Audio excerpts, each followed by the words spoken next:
Welcome back to the Runaround, the only show that will make you faster by listening. As always, brought to you by Halliburton Sports here on ESPN 1300 AM. Check out Halliburton Sports for all of your running needs at halliburtonsports.com or visit their showroom on Pulaski Highway today. This is Greg Jubb in the booth with Brad Jaeger and Ryan McGrath, and we're here with Jesse Jaeger, the fourth Maryland finisher at the ever-competitive Boston Marathon. Jesse, thanks for joining us. Thank you, thank you.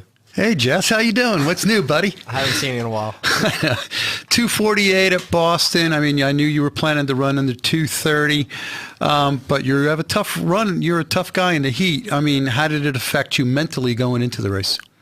I mean, going into it, every time I looked at the heat and saw that it was getting warmer and warmer, I was just getting more nervous about, wow, I did all this planning, all this training for all this, and this is what it's coming down to, because I've never been known to be a very good heat runner. And so I was a little nervous going into it with all this heat, but at the end of the day, when I got on the line, it was all about, I put in all this training, I don't want to write myself off once the gun goes off or before it goes off. I knew you were having a lot of tough times in your head just trying to get yourself around the fact that it was going to be hot out. At what point did you just say, there's nothing I can do about this? I mean, right away, once even 5-day forecast ahead of time, I saw it and I was checking in. And I mean, again, I was discouraged about it, but it wasn't something that I was going to deter me from trying to go out there and still do what I wanted to do. I was still pushing for it. But I mean, at the same point, I was also making sure that I was being logical about it and that I didn't write myself off too soon. But at the same time, I didn't also put myself on a suicide mission.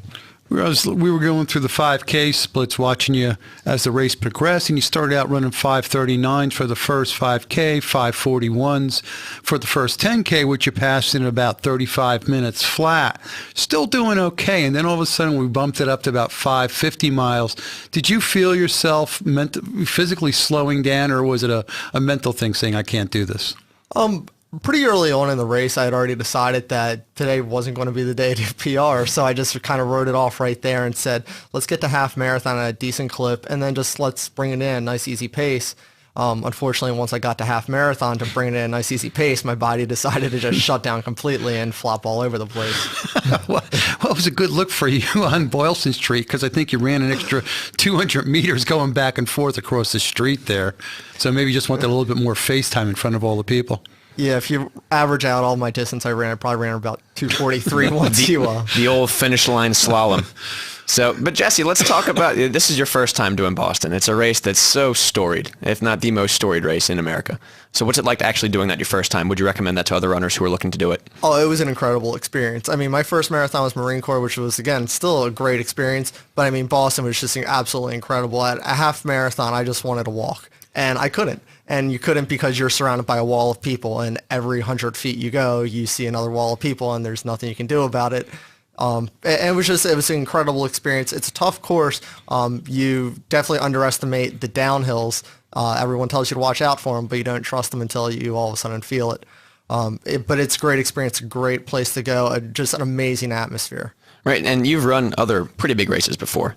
This is the biggest race you've run, correct? Absolutely. So what's it like, if you go out and run a road race, and especially in the Baltimore area, you're probably going to win it. So you really have no one to run with. And going from that to, you said, running with waves and walls of people. Is that a different experience? It's almost like running a college cross-country race again. Oh, absolutely. I mean, it's an incredible experience running with a group of people and just being surrounded by just these amazing talents and again, walls of people around you that are all out there to do the same thing. And at the same point, it's also a little deterring sometimes when you look around you and you see that there's these groups of 10 or so people with a coach and teams and things like that, and then you're out there alone, and it's difficult because, again, you feel like you're the unattached runner running against a group of college kids. You feel like you're at a disadvantage, but at the same time, it's incredible. Now, we talked briefly with Jason about, Wellesley, for instance, but, the course goes through, it's obviously point to point, so it goes through a lot of different areas. What was your favorite part of the race, objectively, so take out the part of not enjoying the last couple miles due to the heat? In all honesty, even though I was completely falling apart the last 10 miles, last half marathon I was falling apart, but probably the last 5 to 6 miles of the race, it was just absolutely amazing because there's just, again, there's a wall of people throughout the entire race, but just the atmosphere and the attitude of everyone involved in it, the entire town gets into it. It's just not about the spectators that came to support the runners that came up with them. It's about the entire town is just that involved in the race itself. Well, and obviously, it's Boston, it's Patriots Day. They timed the Red Sox game to try and finish it so that, the 70 or 80,000 people, however many, I don't even know how many can fit in that stadium, they are all coming out onto the street. So it's more than just, the marathon on that day, but it is a very cool experience. And, did you get to enjoy at least the weekend up there, or? Oh, yeah, absolutely. I mean, I went up early Saturday morning, so I got to walk around a little bit during the expo that day. I drove the course on Sunday, and again, it was just nice to see the entire town go through all of Boston, go through all the different towns outside of Boston, too, and it was just a nice experience overall. Now, what's it like to prepare for a race where, you've done other road races before where you warm up, you suit up, and then you're on the line and you can do some strides? You have to be on the line sometime before you get started, and you have to be so strict with your regimen beforehand. I dropped them off at the buses at 6 a.m., and okay, I had to wait around from 6 a.m. till 12 something for them to come through. But what did you do from the time you got up there to the time the race started? You hang out. There's read a book. Well, I got something to eat. There's really not a lot else to do. I by the time I got settled in up there, it was about 7:30, 8 o'clock. And then I had to be on the line by around 9 or so. I had to head up there. I didn't really have anything else to do. And once I got to the line, again, you can't really do a lot of warming up or anything like that. You just kind of have to be around the group of people and hope that you're stretched out enough before the race starts. Did your nerves get to you at all waiting around for that starting gun to shoot? Not as much, and I think a lot of it had also to do with the heat. I knew that it wasn't going to be my day. I knew it wasn't going to be the day for a lot of people, so I didn't have to worry so much about exactly what was going to happen.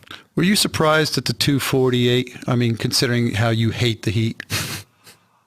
I don't know how I reacted to the 2:48. I was extremely discouraged, but at the same time, it was probably the one and only race I'll ever be happy that I actually just finished it. Now, I do think you hold the record for the longest time in the medical tent following the event, 2.5 hours and 3 liters of fluid. Now, how was that experience for you?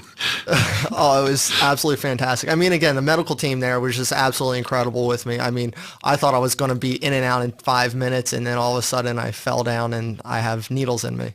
So, I mean, and they just took great care of me. And again, they had a ton of people to take care of that day, and they just still took care of every single person like it was the most important and only person there. And we just found out today that you also qualified for the Olympic Development 10K at the Penn Relays on Thursday night. Are we going? Watch out, Brooks Hansons. Yeah, let's talk about that. And I mean, what's the race plan after this? I mean, you spend so much time and energy, whether it be mentally or physically, on something like this. Are you going to see how this road racing season pans out now after this, or are you going to focus on taking some time off? What's the plan?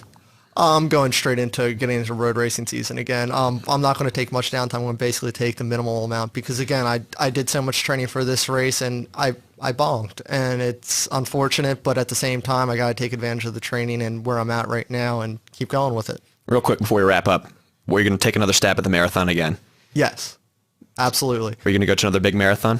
Absolutely. Have to go to the big ones. Okay. But are you One thing we didn't talk about was Greg Jubb's 3:59.11 mile win. I was just going to get to that. At the Westminster Roadrunners Mile guys. Run. Last Wednesday night in the rain, guys. Westminster, Maryland, host Greg Jubb breaks the 4-minute barrier. Who cares if it was a 144-foot drop over 5,280 feet? And a 100-mile win behind him. You guys, I tell you. And he got the You win. say something nice and then you make excuses. Anyway, that's it for the runaround. I will say that you should check us out on Facebook. Click like and tell us what you want to hear. Do the same on Twitter. Follow us there. Tell us what you want to hear. Tell us what we can do better. We love having this show, but we want to make it just for you, the listeners. We want to make it as good as possible. And also check out runningmaryland.com for all your needs in terms of race photos, race coverage, videos, and more. Please be sure to do that, runningmaryland.com. Thanks for listening, and happy running. Bye-bye.